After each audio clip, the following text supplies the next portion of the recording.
আসসালামু আলাইকুম রহমতুল্লাহ। সুপ্রিয় চাকরি প্রত্যাশী ভাই বোনেরা, যাহারা সমাজসেবা অধিদপ্তরে নিয়োগ পরীক্ষা দিতে ইচ্ছুক এবং সমাজসেবা অধিদপ্তরের সার্কুলারে আজ থেকে আবেদন শুরু হতে যাচ্ছে। তো দুটি পদেই বিশাল জনপদ নিয়োগ দিচ্ছে, জনবল নিয়োগ দিচ্ছে। একটি হচ্ছে ইউনিয়ন সমাজকর্মী, অপরটি হচ্ছে অফিস সহায়ক। তো এই পদ দুটির পরীক্ষা পদ্ধতি কেমন হতে পারে, বিগত সালে কিভাবে পরীক্ষা হয়েছে, সিলেবাস কি, আজকে সেগুলো নিয়ে আলোচনা করব ইনশাআল্লাহ। আপনারা যারা সমাজসেবা অধিদপ্তরের এই পদগুলোতে পরীক্ষা দিতে ইচ্ছুক, তাহাদের সুবিধার্থে আজকের এই ভিডিও। চলুন দেখে নেওয়া যাক পরীক্ষা পদ্ধতি এবং প্রশ্ন পদ্ধতি প্লাস সিলেবাস। সমাজসেবা অধিদপ্তর, department of social service, DSS. বিভিন্ন পদের নিয়োগ পরীক্ষা সাধারণত একটি সুনির্দিষ্ট এবং স্বচ্ছ প্রক্রিয়ার মাধ্যমে সম্পন্ন হয়। সাধারণ নবম থেকে 20তম গ্রেডের স্থায়ী ও অস্থায়ী পদের জন্য পরীক্ষা পদ্ধতি নিচে বিস্তারিত আলোচনা করা হলো। পরীক্ষার ধাপসমূহ। পদভেদে পরীক্ষা সাধারণত 2টি বা 3টি ধাপে হয়ে থাকে। 1. এমসিকিউ, মাল্টিপল চয়েস কোশ্চেন বা প্রিলিমিনারি পরীক্ষা, সাধারণত তৃতীয় ও চতুর্থ শ্রেণীর 16 থেকে 20তম গ্রেড এবং অনেক সময় দ্বিতীয় শ্রেণীর পদের জন্য বিপুল সংখ্যক প্রার্থীদের বাছাই করতে প্রথমে এমসিকিউ পরীক্ষা নেওয়া হয়। লিখিত পরীক্ষা, রিটেন এক্সাম। এমসিকিউতে উত্তীর্ণ প্রার্থীদের নিয়ে লিখিত পরীক্ষা অনুষ্ঠিত হয়। কিছু পদের ক্ষেত্রে সরাসরি লিখিত পরীক্ষাও হতে পারে। তৃতীয়ত, ব্যবহারিক পরীক্ষা, প্র্যাকটিক্যাল এক্সাম। এটা সবার জন্য নয়, সব পদের জন্য না, কিছু কিছু পদের জন্য। যেমন পদগুলো হচ্ছে কম্পিউটার অপারেটর, অফিস সহকারী কাম কম্পিউটার মুদ্রাক্ষরিক, গাড়ি চালক ইত্যাদি কারিগরি পদের জন্য টাইপিং বা সংশ্লিষ্ট বিষয়ের ব্যবহারিক পরীক্ষা নেওয়া হয়। মৌখিক পরীক্ষা, ভাইভা ভোজ।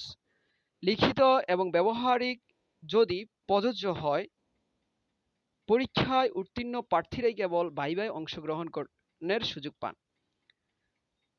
2. নম্বর বন্টন ও সময়। সাধারণত এমসিকিউ প্রিলিমিনারি পরীক্ষা 70 বা 80 নম্বরের পরীক্ষা হয়ে থাকে। সময় থাকে 1 ঘন্টা। প্রতিটি ভুল উত্তরের জন্য সাধারণত 0.50 বা 0.25 নম্বর কাটা যেতে পারে বা নেগেটিভ মার্কিং হতে পারে। এটা এক এক সময় এক এক রকম হয়ে থাকে। কখনো কখনো আম, একটা সঠিক উত্তর থেকে আপনার একটা সঠিক উত্তর হলে তো 1 নাম্বার, তো সেখান থেকে যদি একটা ভুল উত্তর দাগান তাহলে সেখান থেকে সঠিক উত্তর থেকে আপনার আধা নাম্বার কাটা যায় বা 4 ভাগের 1 ভাগ কাটা যায়। 0.25 যেটা, 25 যেটা, এক এক সময় এক এক রকম নেগেটিভ মার্কিং থাকে। লিখিত পরীক্ষা সাধারণত 70 বা 80 নম্বরের, 100 নম্বরেরও হয়ে থাকে। সময় 1 থেকে 1.5 ঘন্টা বা 2 ঘন্টা হয়ে থাকে সাধারণত। মৌখিক পরীক্ষা সাধারণত 20 থেকে 25 নম্বরের হয়ে থাকে। মৌখিক পরীক্ষাটা 20 থেকে 25 মিনিটের হয়ে থাকে। এবার আসুন পরীক্ষার সিলেবাস। সমাজসেবা অধিদপ্তরের পরীক্ষায় মূলত 4টি বিষয়ের উপর প্রশ্ন করা হয়। 1. বাংলা, 15 থেকে 20 নম্বরের প্রশ্ন থাকে বাংলায়। ব্যাকরণ অংশ থেকে সন্ধি, সমাস, কারক বিভক্তি, বিপরীত শব্দ, সমার্থক শব্দ, এক কথায় প্রকাশ, ভাগধারা, শুদ্ধিকরণ, ধ্বনি বা বর্ণ। সাহিত্য অংশ থেকে, বাংলা সাহিত্য অংশ থেকে, বাংলা লিটারেচার থেকে প্রাচীন, মধ্য ও আধুনিক যুগের গুরুত্বপূর্ণ কবি সাহিত্যিকদের যেমন কাজী নজরুল ইসলাম, রবীন্দ্রনাথ ঠাকুর, প্রমোদ চৌধুরী ইত্যাদি জীবনী, উপাধি এবং বিখ্যাত গ্রন্থ বা উক্তি। ইংরেজি অংশ থেকে 15 থেকে 20 নম্বরের প্রশ্ন হয়ে থাকে। এখানে গ্রামার অংশ আছে। গ্রামার অংশ থেকে parts of speech, tense, right form of verbs, voice change, narration, preposition, idioms and phrase, synonyms, antonyms.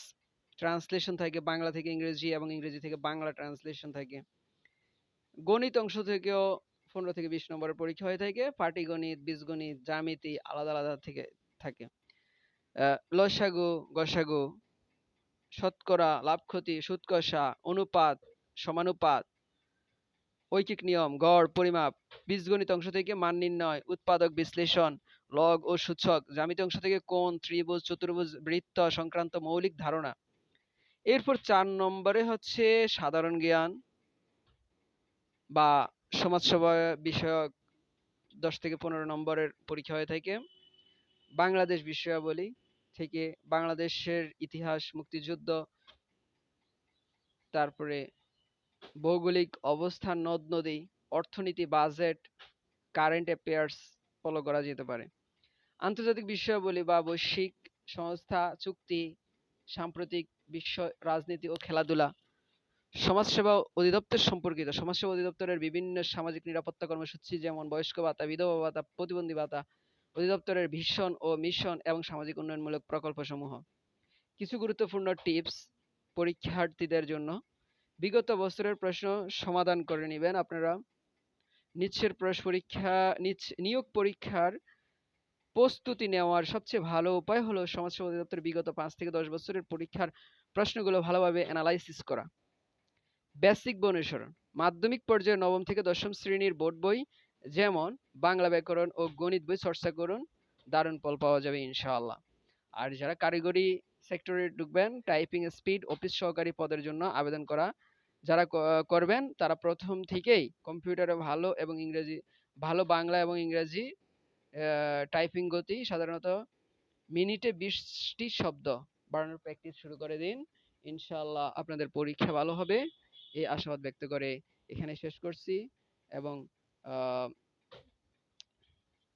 পরবর্তী টিপস বা ভিডিও পেতে এই চ্যানেলটি সাবস্ক্রাইব এবং লাইক করে কমেন্ট করে পাশে থাকুন। ধন্যবাদ সবাইকে।